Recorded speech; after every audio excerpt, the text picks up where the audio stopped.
podcast number 3. Today I'm here with sports dietitian Marian Gaddis to talk about sleep. So do you want to kick us off, Marian? Yeah, so one thing we definitely talk to our athletes about is how important their sleep is.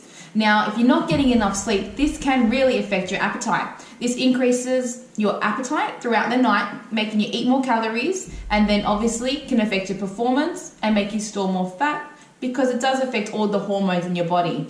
Also, it decreases your alertness and concentration, as you know, if you've got poor sleep, and you're not as happy. So if you're susceptible to depression, it's going to make that worse, or just not as happy as your normal self. So how do we fix this? Number one, I say it's get rid of those electronics. Electronics are one of those things that we're always on our phone, Instagram, looking at things, and I can say I'm definitely one of these people. So just get the F to bed. Yes, because what happens as well when you're on your screen, it's a blue light. So that blue light, like we see in the sun, in the sky, is telling your body to stay awake.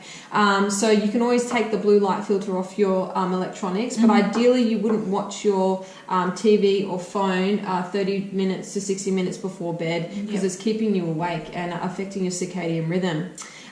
What's number 2 on the list? I'd say meditation is one thing I practice so much and I really recommend it a lot to my athletes. Meditation is that calming effect. You're mindless. Your mind is always ticking out what you're going to do the next day. So really trying to keep the mind inactive and relaxing a little bit as well. So that way you're getting enough hours, and we're recommending at least 7 hours, and that's 7 hours of sleep. 7 hours of sleep, not 7 hours in bed, but actually asleep. Now, if you can't get those 7 hours, it's important you get catch-up sleep during the next day or during the end of the week when you can.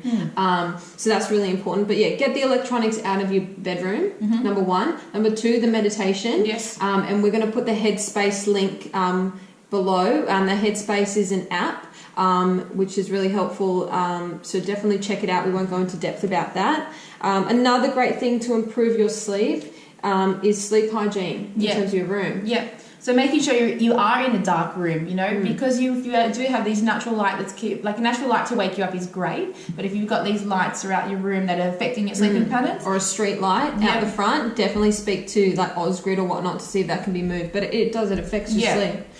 Something I also talk about is caffeine. We know caffeine does affect your sleep, and some stimulants. So people take some pre-workouts, so that will also affect your sleep. So looking at what time of the day you're taking it, and is it really close to your bedtime?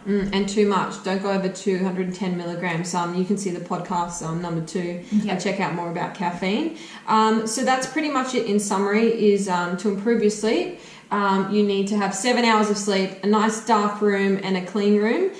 If your mind is over-ticking, trying to use meditation like the app Headspace, and be careful of the caffeine intake that you have. That will affect your sleep as well. Yeah. So I hope you found that helpful today, guys, and we'll see you later.